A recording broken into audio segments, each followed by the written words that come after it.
is through natural and cultural heritage. My name is Kalle Pakkalen, and I'm a desk officer at the Northern Periphery and Arctic Program. And to start this session, I will give you a general overview of the projects that we've had inside the Priority 4 Natural and Cultural Heritage, some of the objectives and the outputs, and scope of these projects. And after myself, Andy Halliwell from the Spotlight Project will give a presentation under the headline, Making a Virtue of Peripherality. And after that, we will have some brainstorming together and an open discussion. So I hope you find that interesting. So looking at the natural and cultural heritage projects in Priority 4, we've had 14 of these projects. And in order to further divide or subdivide these projects according to the approaches they've had, we've had 6 projects of these that had more emphasis on the environmental protection side of things. We had 6 heritage and recreational projects. We had 1 project that focused more on the marine and coastal zones issues, and 1 that focused on resources and raw materials.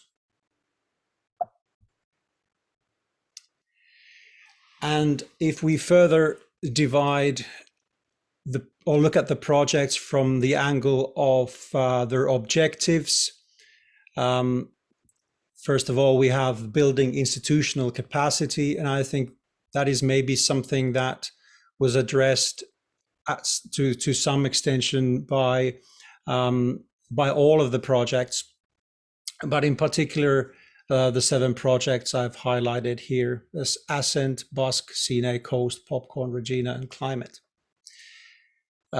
Improving social cohesion was also one of the objectives, and in special had a special attention for the projects Busk, Sinai, Regina, and Stratus. Then we have influencing policies as an objective. Then again, I mean, this is something that I would assume that would be on the communication agenda of nearly all of the projects in the NPA program, but in particular Priority 4. And that makes sense if you have you've made in some research work and you have this kind of assets to close up with the decision makers and try to influence policies through the project work and research done in the project. Business development is something that is not directly a direct theme of Priority 4, but you can see the connection. And many of these projects are building a base or a ground for further business development. And in particular, we had some projects that were dealing with tourism or cultural heritage, museums, geoparks, and so, where you can see the connection with business development quite clearly coming. Reduced environmental impact as an objective or main objective for quite a few projects. Of course, it can be something very, very concrete as dealing with oil spills or environmental disasters or things related to the climate change, but it's also about balancing things. We had projects where tourism or mass tourism could have had effects on the vulnerable nature or the cultural or natural resources or assets, and also a project where the indigenous livelihoods collided with infrastructural projects, roads, railroads, and projects trying to deal with how to balance these interests. Natural and cultural heritage, they go hand in hand, and we can see a clear connection from natural to cultural and cultural to natural. And a few projects there listed who had a clear emphasis on this topic. And the projects Sine, Stratus, Beehive, Coast, Drifting Apart, and Shape were maybe focused quite a lot around the tourism and recreational activities. Next, I would show you a couple of examples of the outputs created in these projects. It's not all of them, but just a few examples to give you an overview. So, Geopark Sustainable Management Model, Transnational Visitor Trail, a public online interactive smart map, Sustainable Management Toolkits, Land Use Management Guidelines, Adaptive Governance Model for extractive industries operating in the European Arctic, Climate Adaptation Plans, Development of a Knowledge Hub, Environmental Management Tool, Development of a Risk Register, Risk Assessment that can inform the preparedness scale for local authorities, Virtual Museum Infrastructure and Toolkit, Best Practice for Cultural Heritage Co-Production Projects, Social Impact Management Planning Tool, Demographic Foresight Model, Online Strategic Decision Support Framework for Endogenous Smart Specialization in Environment-Related Activities, a transnational e-service for ecotourism. So just as some of the examples to give you an idea and maybe inspirement for the rest of our session. Here I have collected the projects to see how these different themes in each project, how they kind of overlap each other. So there's a lot of common ground between these projects, and the cooperation benefits are quite clear. Some of them are maybe further away in some topics from each other, but there's a huge common ground for most of the projects in this priority. Also looking at the same thing under these topics of improving social cohesion, influencing policies, business development, and tourism and recreation, we see that there's a lot of common ground between the projects. Which brings us to the capitalization projects. There's been three of them in this priority, Beehive, Popcorn, and Stratus. And capitalization meaning taking advantage of previously developed assets and outputs of projects. So it can be clustering or mainly clustering activities and further dissemination activities. So that was my quick introduction for about the priority. And I would now next like to hand it over to Mr. Andy Halliwell, who is the coordinator of the Spotlight project and innovation officer with Irish Central Border Area Network. Go ahead, Andy. Welcome. Kalle, thank you very much indeed. I hope you can hear us, everybody. Good afternoon to you all.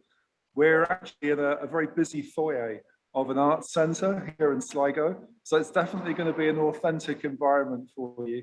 And I'm pleased to say that my colleague Mary Keaveney is sitting next to me here from Western Development Commission. and she's just waving there. This is the venue for the NPA Annual Event, but we found ourselves a little niche or a little corner to broadcast to you from. So just to let you know what we're planning on doing, my intention is to run a short presentation on the Spotlit project for about 10 or so minutes. After that, we're going to move into a little creative thinking session for you. And we're not going to work you too hard. We've only got 3 questions for you. And we're going to use another piece of online software to do that. That will probably last for about 20 minutes or so. And then at the end of the session, hopefully we'll have time with Calla and with all of you to go through a more open-ended discussion of tourism in relation to cultural and natural assets in the NPA. So we'll get underway, and I'll just share my screen here with our presentation.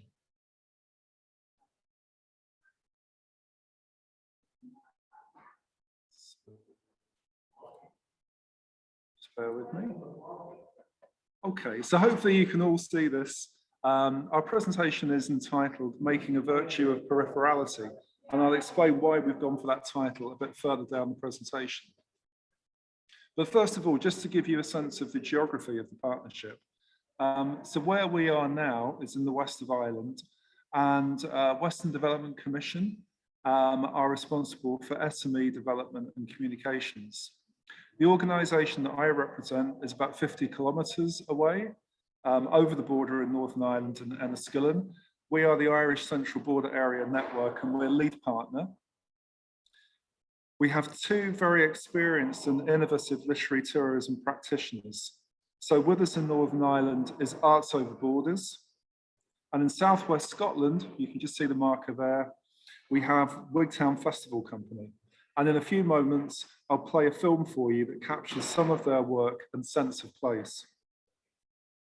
In Finland, we have 3 partners, the Regional Council of Kainuu, see there, who is developing literary tourism across the region in close association with Kajaani University of Applied Sciences. And the university has developed mobile phone apps that we use for the project. Then a bit further north, in the Arctic Circle, Lapland University of Applied Sciences have been running regular surveys on literary tourism across the 4 regions. And they're currently working towards a final transformative guide for SMEs in literary tourism. And we're very fortunate to have the input of 2 associate partners in the project, and they are the UNESCO Cities of Literature based in Edinburgh and Reykjavik. Sorry, just bear with me. We may have the odd technical problem here today, hopefully not too many. So just in terms of what we've achieved so far, so we have 27 literary tourism businesses, and most of those have products that are ready for market. The products are extremely diverse, and we're very pleased that these businesses have been able to make inroads into the international markets. So for example, Kainuu, they've entered the Japanese tourism market and they're using a virtual tour. And in Northern Ireland, one of the businesses is working with a USA tour operator for the Narnia-inspired landscape in our part of the country there. We have 4 literary tourism models. They're now being delivered and they're demonstrating a high degree of innovation and originality. And I suppose the hiatus that's been created by the pandemic when public engagement was not possible has created an opportunity for the models to be more closely aligned to regional policies and stakeholders. And that's been highly beneficial in terms of making the models more effective and more sustainable. We have a developing literary tourism network, which is covering the 4 regions, and it includes strategic players from tourism businesses and the arts. We've also included some contemporary writers in that network, and they've been very effective as agents provocateurs, giving us the occasional nudge and the occasional kick in order to keep us on track. And we've also seen a need for involving SMEs much more closely in the network. And that's really a theme that I'll return to again during the presentation. Kajaani University have quite significantly overachieved in terms of the apps for mobile phones. And I suppose this is really reflective of the diversity of the literary tourism offering across the 4 regions. So finally, we're now looking towards finalising a transformative guide for SMEs, local authorities and others to capture the learning from the project and to provide a practical handbook to maximise the impact of literary tourism in local areas of the NPA. We're currently interviewing our existing project SMEs to gather their valuable insights. And if I could characterise the final year of the project, it's certainly about working more closely with our SMEs and recognising that they are a hugely valuable resource for the project. So I'm going to come on to the literary tourism innovation models, and there are 4 of them. And the first one that we have concerns the Kainuu region of Finland, and it's all about digital literary tourism. So some of you may know the Kainuu region covers a vast project territory, and the dispersal of the various literary associations has meant that digital technology has played a central role in connecting the groups and stakeholders and in promoting their literary tourism products. And my apologies now go to Kainuu, and they must go to Wigtown Festival Company as well. What we've done is we've included the links to the videos, and we will distribute this presentation at the end of the NPA session. And it's just in terms of our time constraints, we haven't been able to play all the videos today, but I would strongly recommend that when you receive the presentation, please do click on these links and you'll get a really nice flavour and a sense of place for both Kainuu and Wigtown. So Wigtown Festival Company, they're based in the southwest of Scotland. Their model is all about children's literature. And Wigtown really used lockdown as an opportunity to develop closer strategic alliances with regional and national tourism bodies. And they also worked more closely in aligning the Booktown with the Peter Pan literary tourism product in Dumfries, which is about 50 miles away from Wigtown. So the story of Wigtown, very briefly, after the local whisky distillery closed about 20 years ago, Wigtown reimagined itself to become Scotland's national book town. And it now runs a number of literary festivals across the year, and it's home to a myriad of bookshops and cafes. In the west of Ireland here, Western Development Commission covers a very large section of the Western Atlantic seaboard, and it takes in a major international tourism route, the Wild Atlantic Way.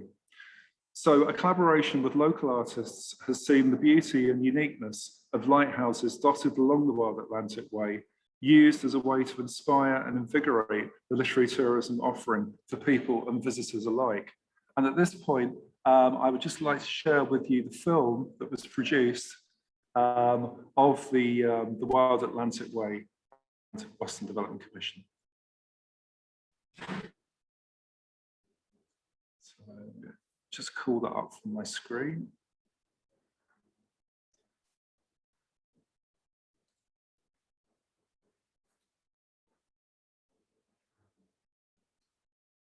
Just bear with me and we'll get there.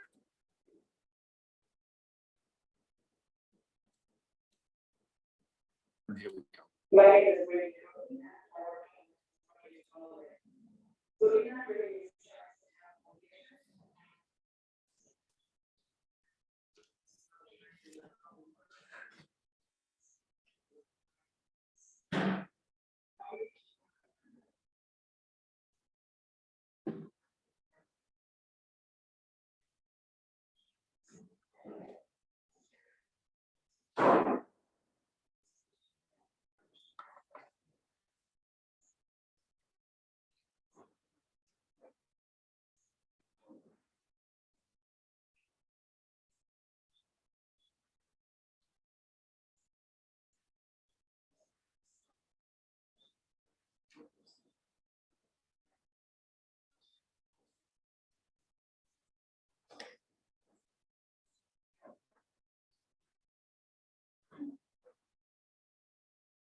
So I hope you all really enjoyed that film. And I think, a couple of things that strike me is the ways in which literary tourism can be animated by different art forms and by different types of artists coming into the field.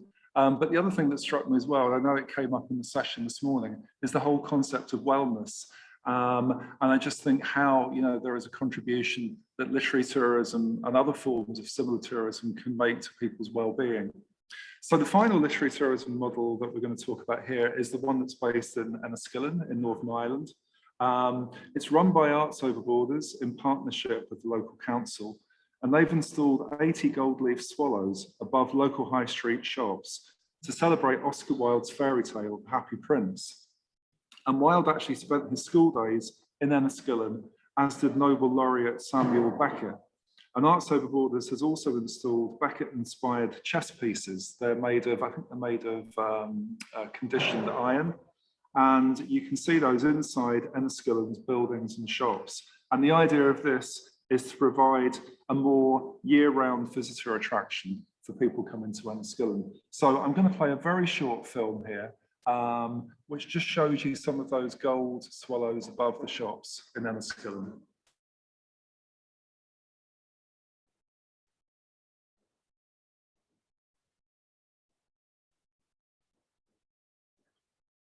So, sorry, just bear with me here.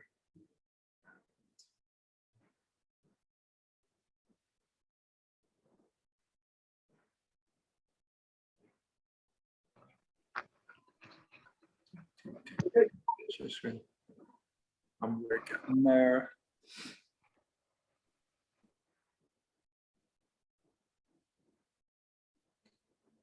Okay.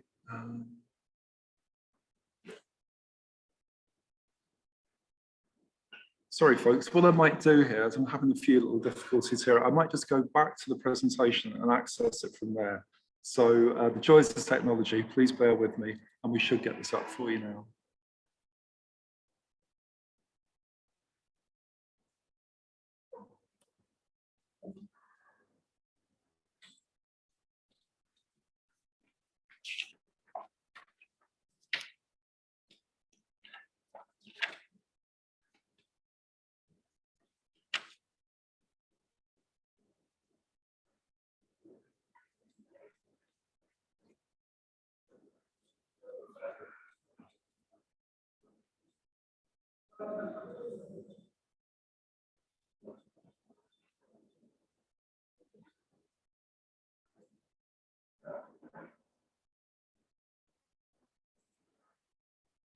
Okay, so that's just a very brief kind of flavour there that gives you an idea of where those gold swallows have gone. The swallows are a central motif in Oscar Wilde's fairy tale, and it really is a beautiful short story, and I would really recommend enjoying it sometime.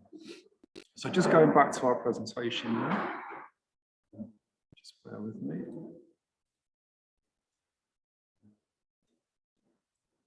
Get back on track now. So hopefully you can all see that. So I was just going to say a few things about digital development. And I suppose really, like all of us, it's been a response to COVID from March 2020 onwards. It was already part of the project, but it's become increasingly important since then. We've had a number of challenges. Some of those have been to do with broadband disparities across the regions. And I think Irene had mentioned in her presentation, maybe some difficulties with broadband in the west of Ireland. And we certainly saw that when some of our businesses from the west of Ireland were looking to do their pitches and their presentations. We've also had the challenge of an older demographic getting used to some of these digital challenges and using social media and everything else. And I certainly wouldn't exclude myself from that demographic. I've had my own challenges as well. So I think underpinning everything, we've had a requirement to kind of upskill people. And the best example of that, I think, has been in Finland between Kainuu and Kajaani University. And the university have done a brilliant job in facilitating workshops for local people, for local literary associations to get familiar with the technology. In terms of opportunities, there's certainly been an opportunity around digital curation during lockdown. We saw a number of online literary festivals where the groups needed to develop digital content to populate the festival offering. So this necessitated, the rapid acquisition of skills and knowledge. but there's now a platform to build on, the digital content, but also the skills that underpin it. So to return to the title of this presentation, it seems to me that what happened during the pandemic was that many of the literary tourism businesses realized that technology could be harnessed to both promote their products in remote peripheral locations, but also to make it more accessible to an international audience. So I suppose the prime example of this is probably the literary festival itself, where promoters now understand and they have the capability to offer a hybrid experience. So visitors can attend the festival in person, but there's also an opportunity for the festival to be experienced online from any location in the world. And I'm just thinking of Wigtown, a very small kind of population in the southwest of Scotland. They have a finite number of bed and breakfasts and hotels. So there's only a limited number of people they can actually put up for the festival. But with this new opportunity and hybrid festivals, then people from other parts of the world who wouldn't be able to access Wigtown can still enjoy the festival. And that's why we suggest that digital makes a virtue of peripherality. A couple of surveys that I'm going to refer to very quickly. One of those was done by Lapland University of Applied Sciences back in October 2020. It surveyed SMEs, local authorities across the 4 regions. Not surprisingly, it found a picture of reduced staffing and considerable losses in revenue. But it also unearthed a number of opportunities for literary tourism, and a much more positive picture emerged. So to characterize these and paraphrase them, there was a perception of opportunities for a new tourism, a new form of tourism in which literary tourism could play a role. And this new tourism is characterized by offerings that are sustainable. They focus on nature, culture, and community, and they use local resources responsibly. They're small scale rather than mass, and they're local rather than global. And certainly, they can use the outdoor experience to great effect and to make culture and nature accessible to all. And I suppose that's something that if we're honest in terms of our literary tourism project, we still need to make literary tourism more accessible to a fuller range of demographics, including younger people. But we're working on it, and we're working on it for our bridging project. And then finally, just in terms of staycation, it's not a word I particularly like, I have to be honest. So I'd rather talk about rediscovering the local. And I think that's another opportunity that has been brought. And as I'm sure you're all very familiar, literary tourism aligns with other sectors of this new tourism, including slow tourism, food tourism, dark skies, greenways and blueways, any form of low impact, environmentally and culturally friendly tourism. And then just very quickly, we did a workshop with our SMEs in the Northern Ireland border counties. And this was in July of this year, and we got a very positive result back from those businesses. They all see themselves growing in the next 5 years, ranging from +5% to +20%. The themes which the SMEs identified for the future and for new literary tourism projects was a continued and greater integration of landscape and sense of place, and also very much in terms of digital capability. They saw possibilities for greater online international business networking, development of transnational literary tourism trails, both physical and virtual, building on the digital skills developed during the pandemic and on the content as well that has been created. Very interestingly, from this survey and from others that we've run, what we found is that the survey respondents have given a very equal weighting to the community and economic benefits. And I think that's a message which is coming through very strongly. In terms of literary tourism development, there are great benefits and pluses for local communities and also for the economies and for visitors and for tourists as well. And the two things go very much hand in hand. For the community, very much a sense of celebration, a pride and a renewed ownership of cultural assets. And we saw that with Oscar Wilde. Oscar had really been confined to a blue plaque on the school that he went to, but now he's been brought back into the community and is much more integrated into that life of the community. And then for the visitor, there's this sense of a really full cultural immersion in a sense of place and a landscape, but one that's animated by engagement with people from that local community. And this is my final slide, and I'm not going to go into it in great detail here. Kalle will know this like the back of his hand, but in terms of our future project development, we're looking towards the new programme 2021 to 2027. And for us and cultural, natural tourism and assets, we would see these particular objectives as being of most relevance. So 1.1, developing and enhancing research, innovation capacities, the uptake of advanced technologies. 1.2, which is reaping the benefits of digitization for citizens, companies, research organizations and local authorities. And 1.3, which is enhancing sustainable growth and competitiveness of SMEs and job creation in the SMEs. So listen, thank you very much. That's our presentation over. I'm now going to direct you into something a little bit different. And it's basically an online survey poll. And I want to run through 3 short questions for your consideration and feedback. And if I can just get this up on the screen for you, I'll explain how this is going to work.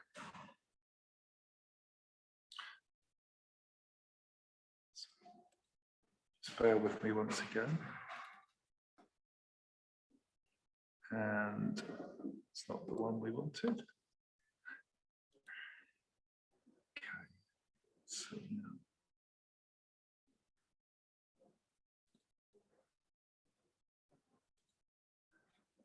Sorry, folks, just bear with me here. And okay, now hopefully you're all seeing this on your screen here. And I don't know how many of you will be familiar with this particular software platform. It's called Mentimeter, and it's a way of participating all of us together and giving feedback on particular questions. If I can invite you at this stage with your laptop or with your smartphone, if you can go to www.menti.com, so MENTI.com.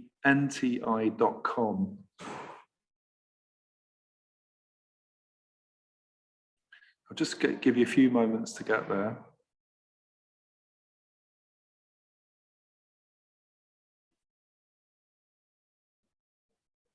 And once you're there, if you could please enter that code that you can see there, it's an 8-digit code, which is 89768259.